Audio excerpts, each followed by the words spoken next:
Let's do a simple skincare routine to rebuild your skin barrier while also taking into consideration acne-prone skin. Hi everyone, my name is Alex. If you've been following me for a while, you know that acne has been a struggle of mine. And truthfully, I'm doing this video, but acne-prone skincare is a personalized experience. There is so much talk. I see so many creators talking about comedogenic ingredients, and I'm not personally someone who subscribes to that mindset because truthfully, everyone's acne is different. Every product has the potential to break you out, and that's why I really am just trying to share my perspective with skincare. With that being said though, there are a few products that I'm going to show you today that could be a base point on where to start when picking out skincare, and if you're on a budget. You could obviously leave out some of these steps, but the big highlight is this is going to be a completely active-free routine. This is like when you've used too many actives to treat your acne, you've done too much drying to your skin, and you just need to rebuild your skin barrier. That is what we're doing today, because I don't know if you can tell, struggling a little bit. It looks better on camera than I felt like it looked in person. I'm doing this routine during the day, but I want to provide an oil cleanser option. Double cleansing is one of these things that I've kind of realized is not as necessary because I don't use water resistant sunscreen during the winter and I don't wear heavy makeup. So I don't personally always use an oil cleanser. When I do, and one that I feel like is best to turn to, is the Crave Beauty Makeup Rewind. Like I said, oil cleansers and ingredients in them are not really something you can tell if it's going to break you out or not. You can obviously tell if you have a sensitivity to an ingredient or something, but at least for my acne prone skin and what I've heard with a lot of other people's acne prone skin, this seems to use oils that are more considerate of acne. So I feel like this would be a good option to turn to. A little bit more of an expensive price point at first, but what I've noticed is this product lasts forever. And if you're someone like me who just wears light sunscreen, skin tint, like nothing too crazy, I don't use this very much, but it is great for makeup removal if you do need that. I wanted to give this as a base point option because this is personally the one I use in my skincare routine. Water-based cleanser, which I'm actually gonna start here because this is my daytime routine. I do find that I need to cleanse both day and night. Doesn't matter what season, that's just how my acne reacts best. Everyone's experience is different. That's gonna be the overarching theme of this video. I love the Naturium Niacinamide Cleansing Gelée because it's kind of a balanced cleanser to me. It is technically a gel cleanser, but it has a jelly consistency. I've not actually done a review of this, but it's a product I rediscovered when they sent it to me, and I forgot how much I love it because it has this nice jelly texture. Now it is a little bit of a foaming cleanser, but I found that it is pretty moisturizing and considerate of my skin barrier. I picked this one because it's easily accessible. I personally go to Ulta and get this product now that they are there, but it's not a steep price point attached to it either. You are paying, I think it's $18 for the cleanser, but it lasts forever because you just really need 1 to 2 pumps of it since it does foam up. I opted for a foaming cleanser because, at least with my acne prone skin, I like a cleanser to be balancing, and this has simple ingredients, is pretty nourishing for the skin. It's not the most moisturizing, but I wanted to pick one of the more neutral cleansers that I know of for a more budget-friendly price point, and the Naturium is just where I currently am with my skincare routine. I also wanted to just show you what my current really simple routine is for when I'm trying to rebuild my skin barrier. So I get in such a habit. I use more advanced treatments sometimes, and I'm always trying out products. So my skin is going through various changes. And, as someone who is combination, I struggle in my drier areas, keeping those moisturized, but also treating acne and being mindful of all of that. That is what this routine kind of was birthed from. Whenever my skin just is like, okay, let's chill out, let's take a little breather. I'm gonna make this routine pretty customizable, meaning you can take one serum, you can leave it, you can do whatever you need to fit your budget and to fit your needs. This is just like a guideline for recommendations. I'm gonna have a couple of hydrating serums and barrier products I would recommend. As someone who used to struggle with acne, I just used to overdo it. I used to over dry my skin. I used to use way too drying actives and more intense intense formulas, because I even still get comments today being like, is that really effective? Is that really doing anything for you? And the truth is like, I have found balance is the best thing. I've talked about this before, but balance is really what makes my skincare routine work for me, because if I am experiencing a lot of sensitivity like I am today, I don't need to go in with actives, and actives are not necessarily needed every day. If you have no issue with it, then go ahead, but if you feel like your skin is just going through it, there's no need to put it through any more turmoil. Like, that's my own philosophy too. It's important to build what works for your skin.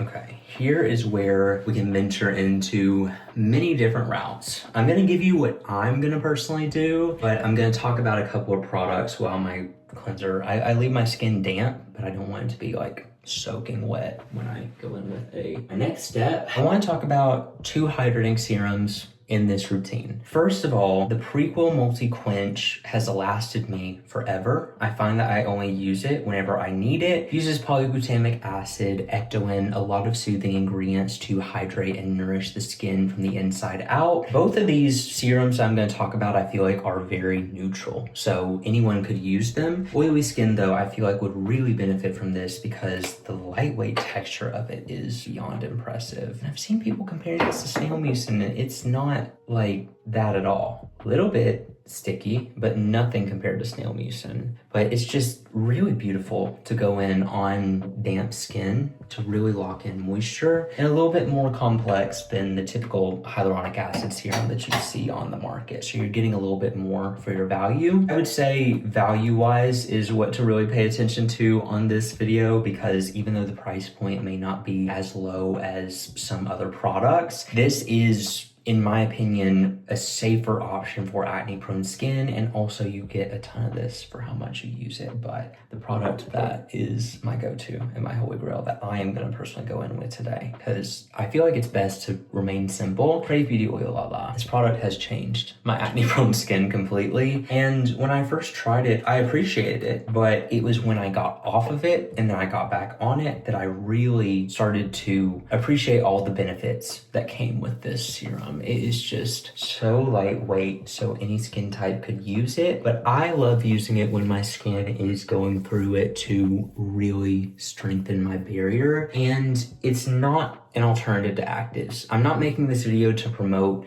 not using actives, because I definitely feel like I'm still going to use actives. I just can't use them right now. This product, with the technology and the ingredients in here, have shown to maintain my acne staying away, even when I'm not using actives, which I have not found another product that does that. It's because it's linoleic acid rich. They use great ingredients in here. This was also one of the first formulas I tried that had olive oil that didn't break me out. Proves it comes down to formulation and everything else. So yeah, this is really what I would recommend and a go-to for me. I want to bring up both Crave Beauty and the Prequel because they are different. If you are more dry and you have the capacity to invest in both products, I would ultimately recommend them together. If you're more oily, you're just wanting one, I would recommend the Crave to personally treat acne. That's where I would go with everything. It all depends on your preference and how much you are able to invest in. Usually here is where I would go in with actives. Not doing that today because my skin is so sensitized. Instead, I've learned it's best to keep it simple, but since I am just a little bit more dry, I'm gonna show you what I've been doing recently, but you could stop at either of these steps or just use one of them. Beacon Gorgeous Hydration Station Moisturizer is not only a great gel cream. In the summer, I love using this specifically on my more oily areas, and it's balanced where I feel like I can use it all over my face, especially if you go in with damp skin. 5% glycerin, 1% ectoin, very soothing for the skin and very nourishing. Lately, since it's been winter, I've been going in with it as a moisturizing layering step, which I will be doing today. I wanted to talk about this moisturizer because it is labeled as an anti-aging moisturizer because of the great peptides in it. It claims to be firming, but what I find I love to do with it is use it both day and night. It is a great night cream, but I found it was perfectly balanced in the winter for my skin. Stradia's Interface Moisturizer is really impressive. It's honestly something that I would recommend to anybody. I know that that is a bold claim, but as someone who doesn't look for anti-aging in skincare, I find that sometimes anti-aging moisturizers are the perfect night cream. But what I love about this is it has licorice root, it has rosehip oil, amazing ingredients that have worked great for my acne-prone skin. And I understand why they labeled it as an anti-aging moisturizer because of the peptides. I'm sure great is that. And it's also good to be preventative with it, but I mean, don't hold yourself to that standard of perfection. I don't like personally doing that myself. A beautiful cream to use all over my face, and just because it says anti-aging, I mean, personally myself, I have seen great benefits with my acne from using it, and that's why I wanted to talk about it specifically in the winter. So I'm gonna go in with the gel cream first. Go in all over my face, and this creates a beautiful base layer to then follow up with a richer moisturizer. I love using this, and it almost may be better if you have drier skin to invest in a gel cream rather than a hydrating serum. Like I said, this routine is going to be very customizable. The Prequel and the Crave were very neutral. Any skin type I feel like could use it. If you have really dry skin, you may find that it's better to invest